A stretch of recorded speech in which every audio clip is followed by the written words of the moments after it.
നമസ്കാരം. ഇന്ന് വിസ്ഡം 37ലേക്ക് നിങ്ങൾക്ക് എല്ലാവർക്കും സ്വാഗതം.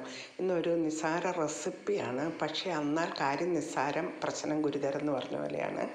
ഇന്നൊരു ഗ്യാസ് കംപ്ലൈൻ്റ് ഒക്കെ വന്നു കഴിഞ്ഞാൽ നമുക്ക് വല്ലാത്ത ചങ്കിവേദന, ചിലർക്ക് അത് അറ്റാക്കാണോ എന്നൊക്കെ ഒരു കൺഫ്യൂഷൻ വന്ന് നമുക്ക് പെട്ടെന്ന് ഹോസ്പിറ്റലിൽ കൊണ്ടുപോയാൽ ഡോക്ടർക്കും അത് ക്ലാരിഫൈ ചെയ്യുന്നതിന് മുമ്പ് വേണം നമ്മൾ ICUലേക്ക് വരെ കയറ്റിയെന്നിരിക്കാം.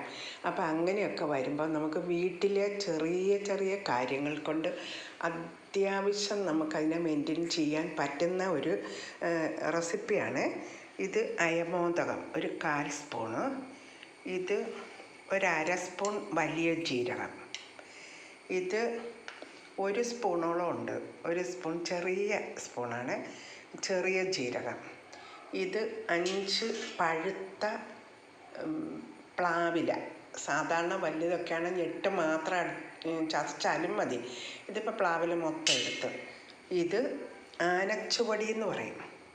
ഈ ആനച്ചുവടി ഇതെല്ലാം കൂടെ ഇത് മൂന്നും വറുത്തിട്ട് ഒന്ന് ചതച്ച് കൂട്ടി ഇതും വെറുതെ ഇടുന്നു.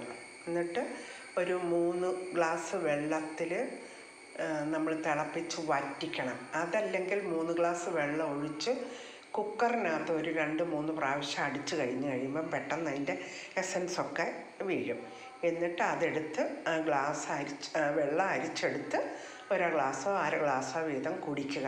പെട്ടെന്ന് അതിൻ്റെ ഒരു മാറ്റം നമുക്ക് കാണാൻ പറ്റും. എല്ലാവരും ഒന്നൊന്ന് ചെയ്ത് നോക്ക്. ഞാനിപ്പം ഇത് വറുത്ത് ചതച്ചുകൊണ്ട് വരാം. മേൽപ്പറഞ്ഞ ചേരുവകളൊക്കെ ഇട്ട് തിളപ്പിച്ച് വറ്റിച്ചതാണ്. അത് ഈ ഷുഗർ പെട്ടെന്ന് കാരണമില്ലാതെ താഴ്ന്നു പോകുന്നവരാണെങ്കിൽ ആനച്ചുവടി ഇടണ്ട, അല്ലാത്ത സാധനങ്ങളെല്ലാം കൂടെ കൂട്ടി ഇട്ട് ഇതുപോലെ. ഇതാണ് ഈ വെള്ളം തിളപ്പിച്ച് കിട്ടിയത്. ഇതൊരു 3/4 ഗ്ലാസ് 1.5 ഗ്ലാസ് ഉണ്ട്, 3 ഗ്ലാസ് തിളപ്പിച്ച് വെച്ച് ഈ വെള്ളം ഒരു 2-3 ഇടായിട്ടോ അല്ലെങ്കിൽ ഇതിൻ്റെ പാതി വീതം എടുത്തോ കുടിക്കുക. അല്ല സാധാ ഗ്ലാസ്സിന് ഒരു 2 തുടം, അതുമല്ല ഇത് മുഴുവൻ കുടിച്ചാലും ഒരു കുഴപ്പമില്ല. ഒന്ന് ശ്രദ്ധിക്കേണ്ടത് ഇതേ ഉള്ളൂ, ഈ ഷുഗറിന് ഏറ്റവും ഗുണപ്രദമായ സാധനമാണ് ആനച്ചുവടി. ഈ ആനച്ചുവടി ഷുഗർ താഴുന്നവർക്ക് അത് വേണ്ട, ബാക്കി 4 സാധനങ്ങളും കൂടെ ഇട്ട് വെള്ളം തിളപ്പിച്ച് കുടിച്ചിട്ട് നോക്കുക.